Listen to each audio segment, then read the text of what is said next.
शिक्षक दिवस के मौके पर मंगलवार को मुख्यमंत्री योगी आदित्यनाथ ने प्रदेश के 54 शिक्षकों को राज्य शिक्षक पुरस्कार से सम्मानित किया। राजधानी लखनऊ में आयोजित कार्यक्रम को संबोधित करते हुए मुख्यमंत्री योगी आदित्यनाथ ने कहा कि वर्तमान पीढ़ी को बनाने में जितनी मेहनत हो सकती है वो करें। योगी ने कहा कि स्कूलों में मॉर्निंग असेंबली को नियमित रूप से पाठ्यक्रम का हिस्सा बनाया जाए। अपने दिनों को याद करते हुए सीएम योगी ने कहा कि यदि हमारे शिक्षक नहीं होते तो आज हम यहाँ तक नहीं पहुँच पाते, ना ही आगे बढ़ पाते। उन्होंने कहा कि शिक्षकों का योगदान हमारे व्यक्तित्व के निर्माण और चुनौतियों से लड़ने की प्रेरणा देता है। आने वाली पीढ़ियों के लिए आज के शिक्षकों को काम करना होगा, तभी हम एक बेहतर और सभ्य समाज का निर्माण कर पाएंगे।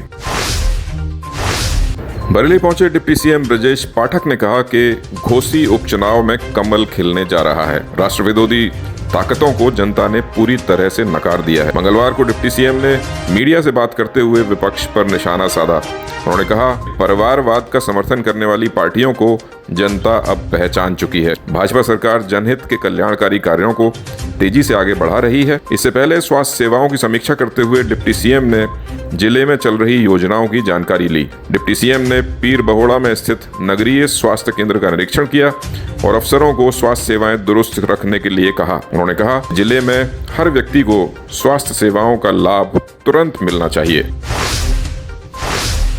बरेली में भाजपा की पार्षद प्रशिक्षण कार्यशाला को मंगलवार को डिप्टी सीएम ब्रजेश पाठक ने संबोधित किया। इस दौरान उन्होंने पार्षदों को चुनावों में जनता के बीच सरकार की बात पहुंचाने पर जोर दिया। पाठक ने कहा कि जनता के लिए योगी मोदी सरकार जन कल्याणकारी योजनाएं चला रही है। कोरोना काल में फ्री राशन से लेकर आयुष्मान कार्ड से गंभीर बीमारियों का इलाज और जरूरतमंदों को पीएम सीएम योजना से आवास दिया जा रहा है। पाठक ने कहा कि पार्षद सरकार की योजनाओं को जनता के बीच लेकर जाएं और घर घर जाकर सरकार के 9 साल के बेमिसाल कार्यों को बताएं। बता दें कि बरेली में 3 जिलों शाहजहांपुर, बरेली और अलीगढ़ के पार्षदों की प्रशिक्षण कार्यशाला का सोमवार को जल शक्ति मंत्री स्वतंत्र देव सिंह ने उद्घाटन किया था। शिक्षक दिवस के मौके पर बरेली के खंडेलवाल ग्रुप द्वारा शिक्षकों व वरिष्ठ शिक्षकों समेत शिक्षा के क्षेत्र में विशेष योगदान के लिए कई विभूतियों को द्रोणाचार्य पुरस्कार से नवाजा गया। रोहिलखंड यूनिवर्सिटी के कुलपति प्रोफेसर केपी सिंह ने शिक्षकों को सम्मानित किया। इस मौके पर श्रेष्ठ शिक्षाविद डॉक्टर एनएल शर्मा और डॉक्टर आरके शर्मा को विशेष रूप से सम्मानित किया गया। कार्यक्रम को संबोधित करते हुए कुलपति प्रोफेसर केपी सिंह ने खंडेलवाल कॉलेज के प्रयास को सराहा। कुलपति ने कहा कि शिक्षक अपने क्षेत्र की नई से नई जानकारियों को सहेजते रहें। निदेशक डॉक्टर विनय खंडेलवाल ने कार्यक्रम को संबोधित करते हुए कहा कि शिक्षकों को अपने बोले गए शब्दों पर विशेष ध्यान देना चाहिए, क्योंकि एक शिक्षक के शब्द छात्र के जीवन में बहुत गहरा असर करते हैं। समारोह में कई स्कूलों के प्रधानाचार्यों समेत तमाम शिक्षकों को भी सम्मानित किया गया। बरेली में एडहोप फाउंडेशन की शुरुआत की गई है। निर्धन बच्चों की शिक्षा में मदद के लिए एडहोप फाउंडेशन बनाया गया है। यह संस्था बच्चों की शिक्षा से लेकर उन्हें कामयाबी तक पहुंचाने के लिए काम करेगी। शहर के 50 से ज्यादा शिक्षक भी फाउंडेशन के माध्यम से जरूरतमंद बच्चों को पढ़ने लिखने में मदद करेंगे। शिक्षक दिवस की पूर्व संध्या के मौके पर फाउंडेशन का शुभारंभ किया गया। मेयर डॉक्टर उमेश गौतम के साथ फाउंडर व वरिष्ठ शिक्षक शाहनवाज खान और वरिष्ठ पत्रकार डॉक्टर आशीष गुप्ता समेत शहर के कई गणमान्य लोगों की मौजूदगी में फाउंडेशन की शुरुआत हुई। फाउंडर शाहनवाज खान ने फाउंडेशन के उद्देश्यों को लेकर विस्तार से जानकारी दी। मेयर डॉक्टर उमेश गौतम ने फाउंडेशन के प्रयासों की तारीफ की। बरेली में वकीलों ने डीजीपी का पुतला फूंककर हापुड़ में हुए लाठीचार्ज का विरोध जताया। लाठीचार्ज की घटना के विरोध में बरेली में पिछले 5 दिनों से वकील कार्य का बहिष्कार कर रहे हैं। मंगलवार को बार एसोसिएशन पदाधिकारियों के नेतृत्व में बड़ी संख्या में वकील कलेक्ट्रेट गेट पर पहुंच गए और नारेबाजी करने लगे। इस दौरान डीजीपी का पुतला फूंककर वकीलों ने पुलिस कार्यवाही का विरोध जताया और वकीलों पर दर्ज किए गए मुकदमे वापस लेने की मांग की।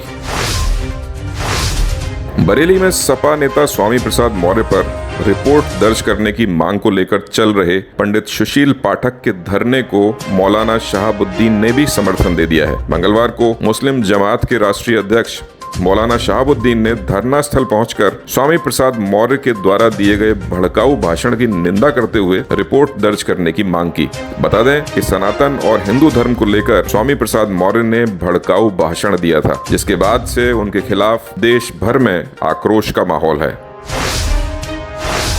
बरेली के कुतुब खाना बाजार में बन रहे पुल के नीचे बड़ी संख्या में लगने वाले फड़ को लेकर व्यापारियों ने मंगलवार को मोर्चा खोल दिया। व्यापारियों ने फड़ हटाने की मांग को लेकर विरोध शुरू कर दिया। आनन फानन में व्यापारी दुकान बंद करके सड़क पर आ गए और हंगामा करने लगे। व्यापारियों का कहना है कि दुकानों के आगे पुल के नीचे बड़ी संख्या में फड़ और ठेले वाले दुकानें लगा रहे हैं। इससे बाजार में ग्राहक दुकानों तक नहीं पहुंच पा रहे। व्यापारियों ने फड़ और ठेले वालों को वहां से हटाने की मांग की है। हंगामे की सूचना पर पुलिस ने व्यापारियों को समस्या के समाधान का आश्वासन दिया है। बरेली में तेज रफ्तार ट्रक ने हाईवे पर टेम्पो को रौंद डाला। लखनऊ हाईवे पर हुए हादसे में 2 मासूम बच्चों की जान चली गई। शाहजहांपुर के गड़िया रंगीन निवासी अनुराग और रजनी माता पिता के साथ रिश्तेदारी से लौट रहे थे। सिमरा गांव के पास हादसा हो गया। एक्सीडेंट की सूचना पर पहुंची पुलिस ने ट्रक को पकड़ने की कोशिश की, लेकिन चालक मौके से फरार हो गया। हादसे में टेम्पो में सवार 4 अन्य लोग भी घायल हो गए। पुलिस टक्कर मारने वाले ट्रक और ड्राइवर की तलाश में जुटी है।